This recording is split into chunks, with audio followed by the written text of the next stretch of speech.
ગઈકાલે મોરબીના કલેક્ટર દ્વારા એક પ્રેસ કોન્ફરન્સ કરવામાં આવી હતી અને આ પ્રેસ કોન્ફરન્સમાં તેમણે એવું કહ્યું કે જે જૂનું વળતર હતું અને અત્યારે નવું વળતર છે એમાં 400% વધારો થયો છે, એટલે ખેડૂતોને 400% સુધીનું વધુ વળતર મળી રહ્યું છે। હવે આખી ઘટનાને લઈને એક તો ખેડૂતો તો આનો વિરોધ કરી જ રહ્યા હતા, ત્યાં હવે પાલ આંબલિયાની પણ પ્રતિક્રિયા સામે આવી છે અને આ 400% કેવી રીતે નથી તે તેમણે સમજાવ્યું છે। આખી ઘટના શું છે તેના વિશે વિગતે ચર્ચા કરીએ। નમસ્કાર, તમે જોઈ રહ્યા છો ચક્રવાત ન્યૂઝ, હું આપની સાથે હેમંત।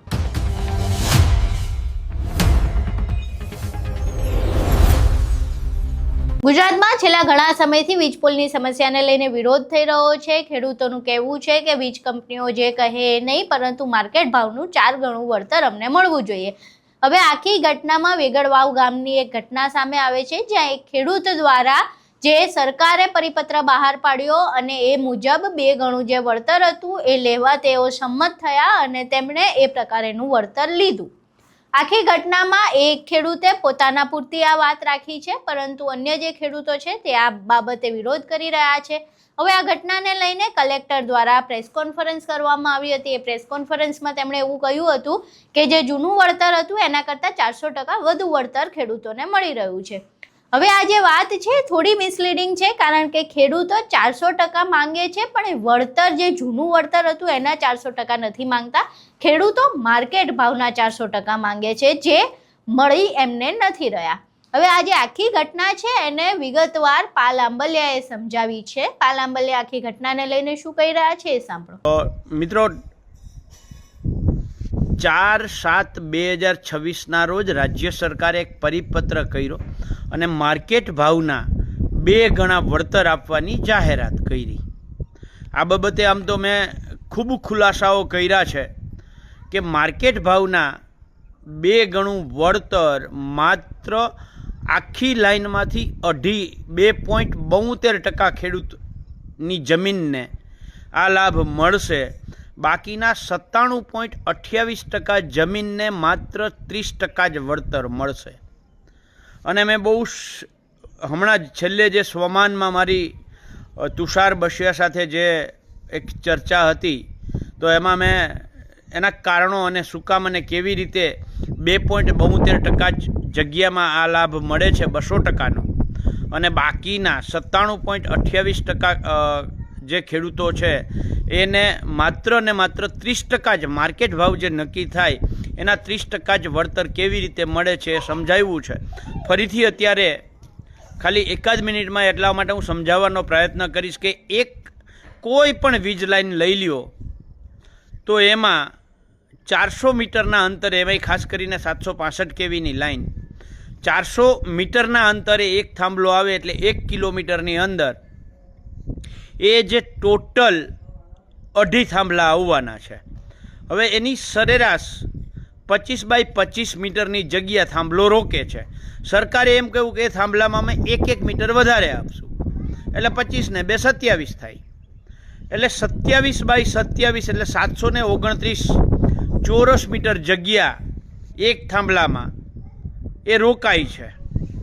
એવી જ રીતે 1 કિલોમીટર એટલે 1000 મીટર, એને ગુણ્યા 67 મીટરની પહોળાઈ એટલે 1000 ગુણ્યા 67 એટલે 67000 ચોરસ મીટર જગ્યા એની અંદર આવે, જો મારી ભૂલ ના થતી હોય તો। હવે એ જે 67000 ચોરસ મીટર જગ્યાની સામે 2.5 થાંભલાની એટલે 729 ગુણ્યા 2.5 એટલે ટોટલ જગ્યા થશે, અને એને તમે આ 67000ની હારે સરખામણી કરો એટલે 2.72% જગ્યાને જ આ થાંભલાવાળી જગ્યા જે છે એને જ માત્ર અને માત્ર 200% વળતર મળશે। બાકીના ખેડૂતોને કોરિડોરના 30%, એટલે કોરિડોરની જે તમારી રકમ થાય એના 30% રકમ તમને મળશે। એટલે આ 200% આમ તમે સરેરાશ ગણો ને, ઓલા 2.72% જે 200% વાળા ખેડૂતો જમીન અને 30% વાળી જમીન સરેરાશ ગણો તો આખી લાઈનમાં 35% વળતર ખેડૂતોને મળે છે। માર્કેટ ભાવ જે નક્કી થાય એના 35% વળતર મળે છે। હવે ગઈકાલની જે વાત છે, સુરેન્દ્રનગર જિલ્લાના હળવદ તાલુકાના, હું જો તાલુકો ભૂલતો ના હોઉં તો વેગળવાવ ગામની જે વાત છે, એમાં કલેક્ટરશ્રીનું કોઈ ખરે સાહેબ છે, સ્વપ્નિલ ખરે, મીડિયા એવું કહે છે કે સુરેન્દ્રનગરના કલેક્ટર સ્વપ્નિલ ખરે, એ ખરે સાહેબનું મેં ઇન્ટરવ્યૂ સાંભળ્યું અને જે રીતે સોશિયલ મીડિયામાં અત્યારે ભાજપના નેતાઓ, ભાજપના લોકો એવી વાત ફેલાવે છે કે ખેડૂતોને માર્કેટ ભાવના 4 ગણું વળતર વેગળવાવ ગામ, હળવદ તાલુકાના વેગળવાવ ગામમાં મળ્યું છે. આ જ્યારે મેં સ્વપ્નિલ ખરે સાહેબને સાંભળ્યા ત્યારે આ આખી જે વાત છે માર્કેટ ભાવના 4 ગણા વળતરવાળી, એના ઉપર સંપૂર્ણ છેદ ઉડી જાય છે. તમે પણ સ્વપ્નિલ ખરે સાહેબને સાંભળી શકો છો. એવું હશે તો હું લિંક પણ, એ ખરે સાહેબની જે ઇન્ટરવ્યૂની લિંક છે એ લિંક પણ હું આમાં મૂકીશ.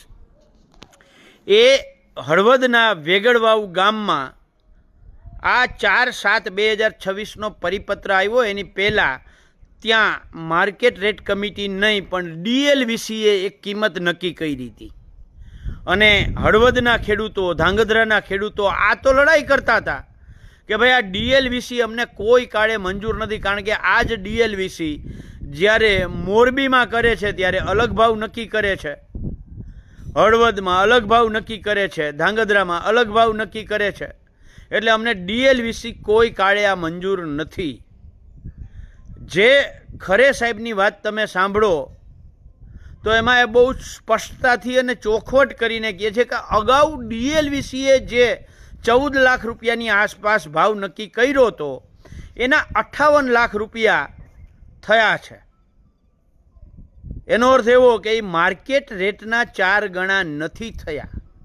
જો માર્કેટ રેટના 4 ગણા કર્યા હતા, 2 ગણા કર્યા છે અને થાંભલાની જ કિંમત નક્કી કરી છે. સમજો, કોરિડોરની નહીં, થાંભલાની જ, બરાબર છે. એટલે એ 58 લાખના જો માર્કેટ રેટના 4 ગણા હોત તો ડાયરેક્ટ 1,18,16 લાખ રૂપિયા થાત. માર્કેટ રેટના 4 ગણા હોત તો 1,16 લાખ રૂપિયા થાત. પણ આ માર્કેટ રેટના 4 ગણા નથી. આ કોના છે?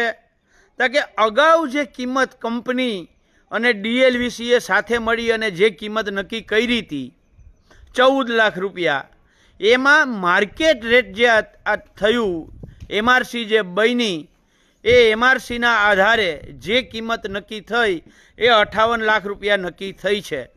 એટલે એ જે છે એ 58 લાખ રૂપિયા એ માર્કેટ રેટના 4 ગણા નથી. એ કોના છે? DLVCએ જે કિંમત નક્કી કરી હતી એના 4 ગણા થયા છે. એટલે જે કોઈ આવા પોસ્ટરો, બેનરો ફેરવે છે કે ખેડૂતોને માર્કેટ રેટના 4 ગણા મળી ગયા, ખેડૂતોને સરકારે માર્કેટ રેટના 4 ગણા આપી દીધા, તો એ સંપૂર્ણ પાયા વિહોણી વાત છે. જો માર્કેટ રેટ, કારણ કે ત્યાં જે માર્કેટ રેટ નક્કી થયો છે અને એના જે 2 ગણા કર્યા છે એ મુજબ 58 લાખ રૂપિયા નક્કી થયા છે. 2 ગણા કર્યા એના એ મુજબ, બરાબર છે. એનો અર્થ એવો થયો કે 58ના અડધા 29 લાખ રૂપિયા ઓલરેડી ત્યાં ભાવ હતો અને એની જગ્યાએ અહીંયા 14 લાખ આપવામાં આવતા હતા. એ જે DLVCનો વાંધો અમારો હતો એ તો સરકારે, સ્વપ્નિલ ખરે સાહેબે સાબિત કરી દીધું કે ખેડૂતો સાચા હતા. જ્યાં ખેડૂતોને 29 લાખ રૂપિયા માર્કેટનો રેટ નક્કી થવો જોઈએ, આ જે ભાવ થયો છે એ ભાવ પણ ખોટો હશે, કારણ કે એ તો નીચામાં નીચો ભાવ લેવામાં આવ્યો હશે, એની સરેરાશ કાઢવામાં આવી હશે અને એ પ્રમાણે પણ 29 લાખ રૂપિયા ત્યાં નક્કી થયા. તો અગાઉ DLVC તો 14 લાખ જ કરતી હતી. એટલે ખેડૂતોને જે આ માર્કેટ રેટના 4 ગણા છે એમ કરીને જે ગુમરાહ કરે છે એ વાત તદ્દન પાયા વિહોણી છે, ખોટી છે.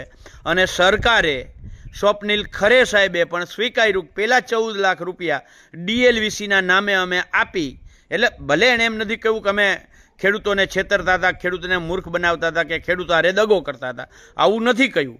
પણ એની વાતમાંથી આ છુપી વાત તો બહાર નીકળે જ છે કે અગાઉ જે ખેડૂતો સાથે થતું હતું DLVCના નામે, પરિપત્રના નામે, એ ખોટું જ હતું.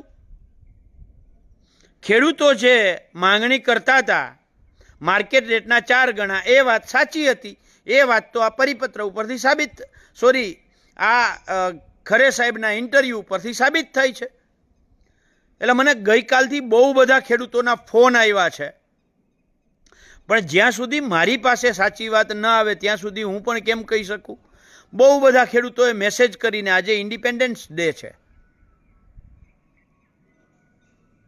હેમંતભાઈ વિરડાનું આજનું કાર્ટૂન કોઈએ જોયું ના હોય તો જોજો. એણે કાર્ટૂન બહુ મસ્ત બનાવીને મૂક્યું છે. સ્વતંત્રતા દિવસની બધાઈને હાર્દિક શુભેચ્છાઓ આપતો એક કાર્ટૂન બનાવ્યું છે, અને કાર્ટૂનમાં ખેડૂત રાષ્ટ્રધ્વજને સલામી આપતા આપતા સવાલ કરે છે કે બ્રિટિશ શાસને બનાવેલા કાયદામાંથી સ્વતંત્રતા ક્યારે મળશે? દેશ આઝાદ થઈ ગયો 1885ના ટેલિગ્રાફ એક્ટની કલમ 16(1) મુજબ કલેક્ટરો આપણને નોટિસ આપે છે. તો બ્રિટિશરોએ બનાવેલા કાયદામાંથી સ્વતંત્રતા ક્યારે મળશે? હેમંતભાઈનું આ ખૂબ સરસ કાર્ટૂન છે. મારે વધારે કોઈ વાત નથી કરવી, પરબતભાઈ લગારિયા. મારે ખેડૂતોને આટલું જ કહેવું હતું કે જ્યાં માર્કેટ રેટના 4 ગણાવાળી વાત, જે વિડીયો કે જે પોસ્ટરો, બેનરો જે કોઈ ફેરવે છે, એ ખેડૂતોને ક્યાંક ને ક્યાંક ગુમરાહ કરવા માટે ફેરવે છે. એટલે આનાથી સાવચેત રહેજો. માર્કેટ ભાવના 4 ગણા નહીં. અગાઉ DLVCએ જે ખેડૂતને સંપૂર્ણ છેતરવાવાળી આ જ સરકારે બનાવેલી DLVC હતી, જે ખેડૂતોને સંપૂર્ણ છેતરતી હતી, એ DLVCની કમ્પેરમાં, એની સરખામણીમાં 4 ગણું વળતર નક્કી થયું છે. અને અત્યારે આ માર્કેટ રેટ કમિટી જે બનાવે છે, જે થઈ છે, એ પણ જેમ આ DLVC છેતરતી હતી એમ આવનારા દિવસોમાં સાબિત થશે કે માર્કેટ રેટના 4 ગણું વળતર એ જ ખેડૂતનો અધિકાર છે, એ જ ખેડૂતોને જોઈએ છે, એ જ ખેડૂતોને ખપે છે. એનાથી નીચે કાંઈ ખપતું નથી. માર્કેટ રેટનું 4 ગણું વળતર નંબર 1. નંબર 2, જે અમારી સામે આ વીજ લાઈન અહીંથી અમારી માથેથી નીકળે છે એ અમારા ઉપર જિંદગીભરનું જોખમ મૂકીને જાય છે. આ જોખમ સામેની અમને પોલિસી આપો. અને નંબર 3, આ જે વીજ લાઈનો નીકળવાના કારણે અમારી જમીનની કિંમત ઘટે છે, આ ઘટતી કિંમતનું વળતર પણ અમને આપવામાં આવે. આ વાત સાથેની લડાઈ ચાલુ હતી, ચાલુ છે અને ચાલુ રહેશે. આ સરકાર પાસેથી આ 3 બાબતો, જ્યાં સુધી સરકાર આના ઉપર એક મક્કમ, યોગ્ય, ખેડૂતલક્ષી, કંપનીલક્ષી નહીં, 4/7/2026નો પરિપત્ર કંપનીલક્ષી જ છે, બરાબર છે. ખેડૂતલક્ષી સરકાર આ 3 બાબતોનો સમાવેશ કરતા જ્યાં સુધી પરિપત્ર ન કરે ત્યાં સુધી આ લડાઈ ચાલુ રહેશે. જય જવાન, જય કિસાન, જય જગત. અહીં તમે પાલ આંબલિયાને સાંભળ્યા. હવે એક બાજુ ખેડૂતોને એવું લાગી રહ્યું છે કે ક્યાંક એમની સાથે છેતરપિંડી થઈ રહી છે, બીજી બાજુ પાલ આંબલિયાએ પણ આખી ઘટના કહી કે કેવી રીતે આ બાબત મિસલીડિંગ છે. હવે આખી ઘટનાને લઈને તમારું શું માનવું છે? તમારા મંતવ્યો અમને કોમેન્ટ બોક્સમાં જરૂર જણાવજો. વિડીયો પસંદ આવ્યો હોય તો વિડીયોને લાઇક કરજો, શેર કરજો અને અમારી ચેનલને સબસ્ક્રાઇબ કરવાનું ભૂલશો નહીં. નમસ્કાર.